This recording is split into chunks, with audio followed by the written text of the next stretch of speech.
Delhi news live में मैं तुलिका पांडे एक बार फिर से आपके सामने हाजिर हूँ। आज हम दिल्ली के रोहिणी स्थित दीप विहार में मौजूद हैं और आज हमारे साथ हैं महर्षि बेदिल जी, जिन्हें 5000 साल पुराना ग्रंथ हासिल हुआ है।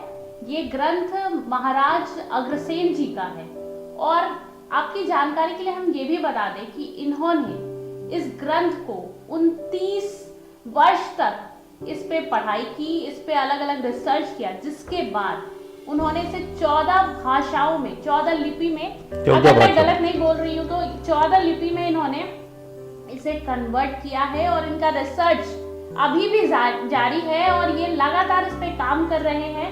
और हम इन्हीं से जानेंगे कि कैसे इनके जो अंदर में ये बात कहाँ से आई। जब इन्हें ये ग्रंथ प्राप्त हुआ तो सबसे पहला जो इनके माइंड में क्या स्ट्राइक किया, सबसे पहला जो कल्पना था वो क्या था? नहीं, देखिए, ये इसकी ग्रंथ की जो दिव्यता है और उस दिव्यता को हम ध्यान में रखें तो उसमें ग्रंथ बहुत हल्का है, सिर्फ 46 ग्राम उसका वजन है, तो कुछ प्रतीत ही नहीं होता। और भोजपत्रों पर अंकित है, तो भोजपत्रों पर अंकित होने से और इसमें एक खास विशेषता है कि उसकी लिपि दिखाई नहीं देती।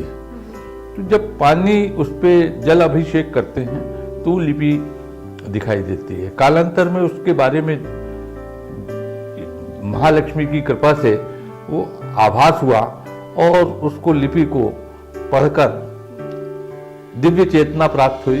उसको संस्कृत श्लोकों में, संस्कृत श्लोकों से हिंदी में और देश की, विश्व की 14 भाषाओं में ये हो चुका है। इसके साथ साथ मेरे को ये बतलाने में हिंदी न्यूज़ को गर्व है कि हमने ब्रेल लिपि में भी जो दृष्टिहीन लोग हैं उनके लिए भी इस ग्रंथ को प्रकाशित किया है।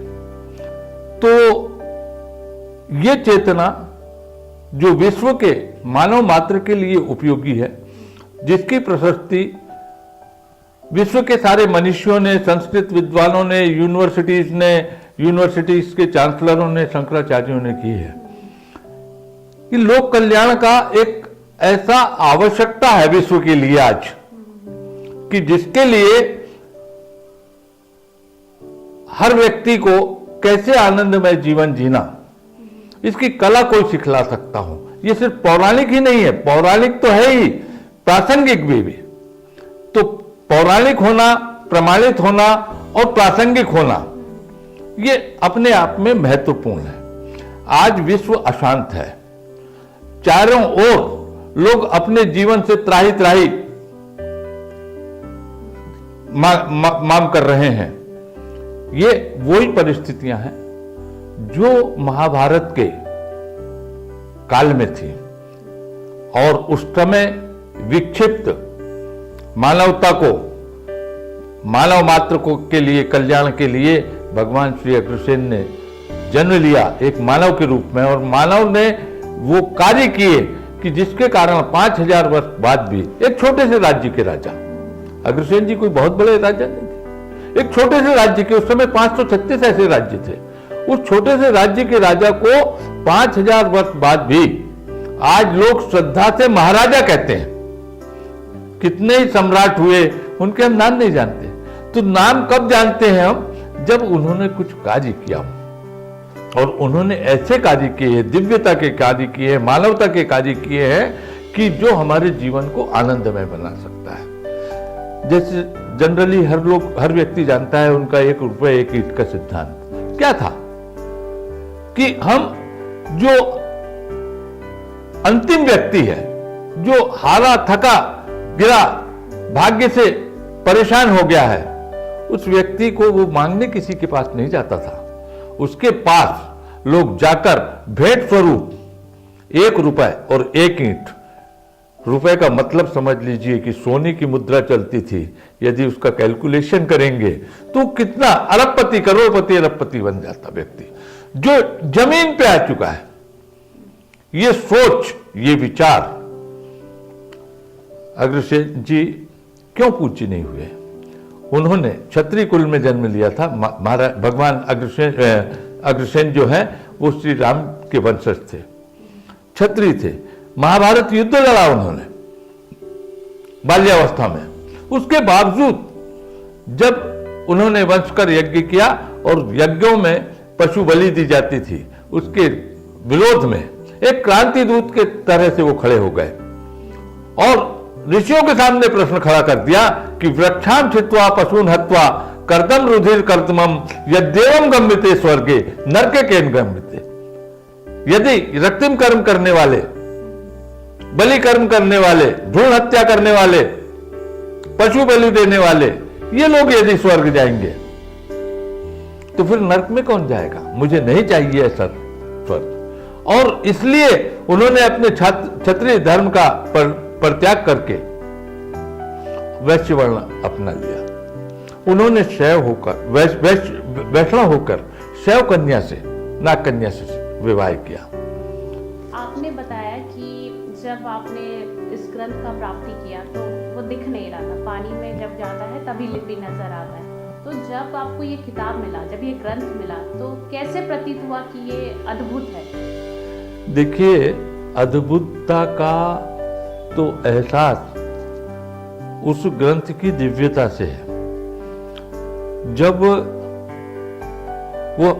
हम उसके सामने होते हैं, आपको ये जो अवसर मिलेगा अभी, तो जब आप उस अवसर को देखेंगे तो उसकी दिव्यता, किसी की भी चीज की दिव्यता को प्रदर्शित नहीं करना पड़ता। दो शब्द हैं, एक प्र उपसर्ग लगने से बढ़ता है महत्ता। किसी भी चीज के सामने प्र लगा देने से उसकी महत्ता बढ़ती है, मगर दो जगह कम हो जाती है। दर्शन और उसके सामने प्र उपसर्ग लगने से प्रदर्शन हो जाता है। क्या बात है। तो जब आप दिव्यता के दर्शन होते हैं, उसका प्रदर्शन नहीं किया जा सकता है। वैसे ही प्रसिद्ध होना सरल है, सिद्ध होना कठिन है। सिद्ध उसकी कृपा से हो सकता है इसमें। सिद्ध व्यक्ति चाहे तो एक दिन में प्रसिद्ध हो सकता है, प्रसिद्ध चाहे तो सिद्ध हो सकता है, ऐसा नहीं। सिद्ध के लिए तो जब वो किसी से कोई कार्य कराना चाहती है जगदम्बा, तो वो सारी व्यवस्थाएं कर देती है, वो आत्मचेतना जगाती है। और उस आत्मचेतना की अनुभूति से मुझे जब इसकी दिव्यता का एहसास हुआ, और जब मैं उसको कुछ समझ नहीं पाया, मेरे आंसू भाव विभोरता में उस पर गिरे और लिपि उभर गई, तो समझ में आया कि इसमें कुछ है। और फिर जल से उसको अभिषिक्त करके मैंने एक एक अक्षर को अंकित किया, और फिर उसकी कृपा से। देखिए, एक उदाहरण दे रहा हूं आपको छोटा सा। मैं बहुत साधारण व्यक्ति हूं, और इसके लिए किसी दिव्य कार्य करने के लिए योग्यता की आवश्यकता नहीं होती। संजय एक रथ हाँकने वाला, और वो भी दुष्ट का रथ हाँकने वाला, वो धृतराष्ट्र का रथ हाँकता था। वो संजय न ज्ञानी था, न विज्ञानी था, न कोई संत था, न ऋषि था, न महात्मा था। उससे जब दिव्यता का कार्य करवाना था, तो वेद व्यास ने उसको दिव्य दृष्टि दे दी। वो जो भगवान श्री कृष्ण ने गीता कही,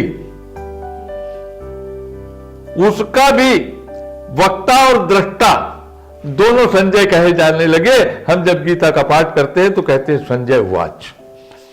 तो जब किसी दिव्य कार्य को करवाना होता है, तो वो परम शक्तियां कि अपने आप करवा लेती हैं, उसको शब्दों में हम अभिव्यक्त नहीं कर सकते। महर्षि जी, पर मेरा सवाल ये है कि आप पहले एकदम डिफरेंट जॉनर में थे, आप टीचिंग लाइन में थे, और फिर अचानक से एकदम डिफरेंट जॉनर, तो क्या ये सब मैनेज करना मुश्किल रहा शुरुआती दौर में?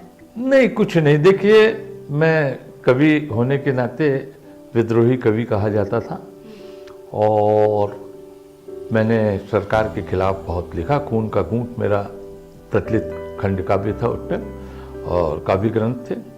मेरे गीत 72 के आंदोलन में, जयप्रकाश जी के आंदोलन में पढ़े जाते थे। 74 में मुझे DIR में अरेस्ट कर लिया गया था। प्रिंसिपल था, जमानत हो गई। 75 में मीसा लगा, तो मैं अज्ञातवास में महाराष्ट्र आ गया, और तब से मैं महाराष्ट्र में रहने लगा।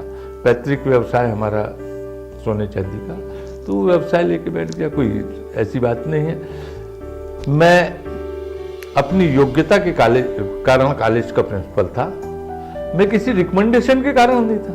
योग्यता होगी तो जब भाग्य में है, आप श्रम करेंगे तो बालू में भी लोग तेल निकाल लेते हैं, जो जानते हैं श्रम करना, तो श्रम करने वाले की कभी हार नहीं होती है। हमने श्रम किया वापस, और जब उसको इस मार्ग पे लाना था जगदम्बा को, तो उसने सहजता से हमको इस मार्ग में ले आई। जब आपने पहले लैंग्वेज में से कन्वर्ट किया तो उस टाइम पे कैसा रिस्पांस था? कैसे आपने सोचा कि इसको और 13, जैसे फर्स्ट आपने 14 लैंग्वेज में टोटल किया है, तो पहला लैंग्वेज जब आपने किया तो कैसा रिस्पांस मिला जो आपने सोचा कि और आगे बढ़ा जाए? नहीं, देखिए, पहले मैंने उनको संस्कृत के श्लोकों में आबद्ध किया। जब मैं संस्कृत का ज्ञाता नहीं हूं, मैंने आपको इसलिए पहले उदाहरण दिया कि जब कोई कार्य कराना चाहता है, मुझसे संस्कृत भारती के विद्वानों ने, विश्व के मनीषियों ने हमेशा ये प्रश्न किया कि वेदिल जी, आप इस लिपि के ज्ञाता नहीं हैं, आप संस्कृत के विशेषज्ञ नहीं हैं, आपने ये कार्य कैसे किया, इसको श्लोकों में आबद्ध कैसे किया, ऊपर शब्द खुले हैं, ये आपने कितने शब्दों को दिया था, जो आपको पूर्व में बतलाया कि संजय एक रथ हाँकने वाला। तो जब जिन ऋषियों को मुझसे कार्य कराना था, वे सब, उनकी कृपाएं निरंतर थी, वो साक्षात थे, उनकी कृपा से मैंने कर लिया। ये तो मुझे मुफ्त का यश मिल रहा, मैंने नहीं किया, किसी ने यदि करवाया। जब दिव्य शक्तियां करती हैं तो जैसे एक बॉस ऑफिस में स्टेनो को बोलता है स्टेनो टाइप करके ला देती है, वैसे ही देखिए, जब आप अपनी क्षमता से सवाया कार्य करते हैं, डेवड़ा कार्य करते हैं, दूना कार्य करते हैं, तो वो आपका पुरुषार्थ होता है। किंतु जब आप क्षमता से 1000 गुना काम कर लेते हैं, वो कृपा होती है, वो पुरुषार्थ नहीं होता। तो ये कार्य जो संपन्न हुआ वो कृपा से हुआ है, मेरे पुरुषार्थ से नहीं। और फिर उसको हिंदीकृत किया गया। फिर हमारे पास ये मोहन भागवत जी जो हैं, इनके गुरु रहे हैं रामभाऊ पुजारी, वो मिल गए, उन्होंने साथ में जुड़ गए अग्र विश्व ट्रस्ट के। फिर संस्कृत भारती जुड़ गई, संस्कृत भारती के विद्वान जुड़ गए, तो 14 भाषाओं में ग्रंथ अनुदित हुआ। अंतर्राष्ट्रीय संस्कृत सम्मेलन हुआ। डॉक्टर पंकज चांदे कालिदास संस्कृत विश्वविद्यालय के कुलपति थे, उन्होंने, डॉक्टर रुलबर्गन जर्मनी से आए, सब विद्वानों ने इस पे विश्लेषण किया और देखा, पाया कि ये कथा विश्व के मानव मात्र के कल्याण के लिए बहुत बड़ी उपयोगी चीज है। तो इसलिए इसको इतनी भाषाओं में ही किया जाना पर्याप्त नहीं, आज भी अन्य विश्व की 21 भाषाओं में इसके अनुवाद का कार्य चल रहा है। और यह विचार किया गया अग्र विश्व ट्रस्ट द्वारा कि इस कृपा को हम घर घर में कैसे पहुंचाएं। तो उसका सबसे इजी वे आज के जमाने में ये टीवी सीरियल और जो आपके आईटी प्लेटफॉर्म्स हैं, तो इन प्लेटफॉर्म्स के माध्यम से जन जन में के पास वो कृपा पहुंचाई जा सकती है। ये देखिए, आपको एक विशेष बात कहना चाहता हूं मैडम मैं, कि महालक्ष्मी, आद्य महालक्ष्मी, सब लोग कहते हैं, आप चित्र देख रहे हैं, ये चित्र बना हुआ है आद्य महालक्ष्मी का। लोग मंत्र पढ़ते हैं कि नमस्ते यस्तु महामाये श्री पीठे सुर पूजते शंख चक्र गदा हस्ते महालक्ष्मी नमोस्तुते। और उस शंख चक्र गदा धारण की हुई महालक्ष्मी के स्वरूप को हम नहीं जानते हैं, तो उसकी कृपाओं को कैसे प्राप्त करें। उस आद्य महालक्ष्मी ने, आप विश्व के सारे वांग में उठा लीजिए कि अग्रसेन जी के पहले ना तो किसी को वरदान दिया है और ना बाद में आज तक किसी को दिया है। तो उस वरदान की कृपा से आज अग्रसेन जी 5000 वर्ष बाद भी न केवल लोगों की जानकारी में है, अपितु पूरा विश्व श्रद्धा से उनको महाराजा शब्द के संबोधित करता है, महाराजा श्री अग्रसेन। तो उन्होंने वो कार्य किए, उनको वो कृपाएं प्राप्त थी। हम चाहते हैं कि ये कृपाएं विश्व के हर नागरिक को जन जन तक, उनके घरों तक पहुंच सके। और इसीलिए अग्रविश्व ट्रस्ट ने अपना जो उद्घोषणा की है कि इस कल्प तरु की छाया में विश्रांति पाएगा जग सारा और आनंदमयी उन्नत विश्व हो, ये पावन लक्ष्य हमारा। आनंदमयी उन्नत विश्व हो, ये पावन लक्ष्य हमारा। तो हम एक भाव लेकर चल रहे हैं लोक कल्याण का, विश्व कल्याण का। उसका कारण है कि जब इतनी विसंगतियों पूर्ण और क्रांतिकारी जीवन भगवान श्री अग्रसेन ने जिया, तो लोगों ने, ऋषियों ने जब उनसे पूछे कि भाई आपका धर्म क्या है, आप तो धर्म की निर्धारित व्यवस्थाओं के अनुकूल चलते नहीं और उलट पुलट कर रहे हैं सारा। तो अग्रसेन जी ने कहा कि सर्वलोक हितम धर्मम, सारे लोक का हित ही मेरा धर्म है। मैं समझता हूं, जहां तक मेरे ज्ञान है, जहां तक मेरी बुद्धि है, चेतना है, कि दुनिया में इससे बड़ा कोई धर्म नहीं हो सकता कि सर्वलोक हितम धर्मम, सारे लोक का हित ही धर्म है। पर देश में तो अभी कुछ और ही चल रहा है। देखिए, देश में ही नहीं, पूरे विश्व में चल रहा है। ये संक्रमण काल है। यही परिस्थितियां मैंने जैसे आपसे कहा कि महाभारत के बाद, महाभारत के पहले तो थी, मगर महाभारत के बाद भी जो संधि काल था, द्वापर और कली का संधि काल था, कलयुग जब प्रारंभ हुआ उस समय भी यही परिस्थितियां थी। जब अहंकार सिर पर चढ़कर नाचने लगता है, व्यक्ति अपने अस्तित्व को भूल जाता है, अपने को सब कुछ समझने लगता है, दिव्य शक्तियों की महत्ता क्षीण हो जाती है, तो प्रकृति क्षण को क्षण भर में नहीं लगता, वो सब व्यवस्थाएं परिपूर्ण कर देती हैं। आपने देखा होगा कि जो कंस्ट्रक्शन अंडमान निकोबार में किए गए थे, एक सुनामी ने उसको बरूबर कर दिया। आपने देखा होगा कि जो लोग बड़ी ताकत से अपने आप को विश्व का अधिष्ठाता और हम ऐसा कर सकते हैं, हम ऐसा कर सकते हैं, विश्व पे राज करने का जो सपना देखते थे, हम सूर्य बना सकते हैं, हम चांद बना सकते हैं, हम यहां जा सकते हैं, उसको एक छोटे से जीवाणु ने घुटने के बल पे ला दिया है। देख रहे हैं साल भर से आप हैं, एक छोटे से जीवाणु ने।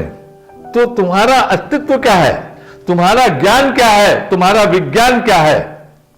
विज्ञान का अर्थ विशेष ज्ञान होता है, और वो विशेष ज्ञान ईश्वर की कृपा से, अनुकंपा से, जगदम्बा की कृपा से, अनुकंपा से ही प्राप्त हो सकता है, वो और कहीं नहीं हो सकता।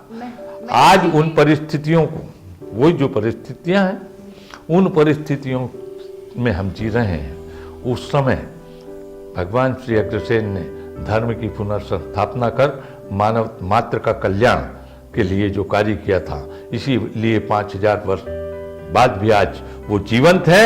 और ये कथा इसीलिए यहाँ पर हमको लगता है कि 29 साल पहले आई कि ये परिस्थितियां आने वाली थी कि विश्व विचलित हो जाएगा, विशृंखलित होने की कगार पे पहुंच जाएगा, तब उसको संबल की आवश्यकता पड़ेगी, और वो संबल होगा अग्रसेन की कथा का। महर्षि जी, आपकी बातों को सुन के मुझे पूरा यकीन है कि जो हमारे जो दर्शक है ना, वो काफी उत्सुक हो रहे होंगे और मन ही मन में सोच रहे होंगे कि हमें कैसे पता चलेगा कि अगर हम महर्षि जी से जुड़ना चाहते हैं, उनकी किताबों को पढ़ना चाहते हैं, तो हमें कहाँ से वो उपलब्ध होता है? आप हमारे दर्शक को बताइए। देखिए, विश्व की हर वेबसाइट पर, अमेजॉन, फ्लिपकार्ट और विश्व की 600 वेबसाइट्स पर ये बुक्स उपलब्ध हैं और ऑनलाइन बुलवाई जा सकती।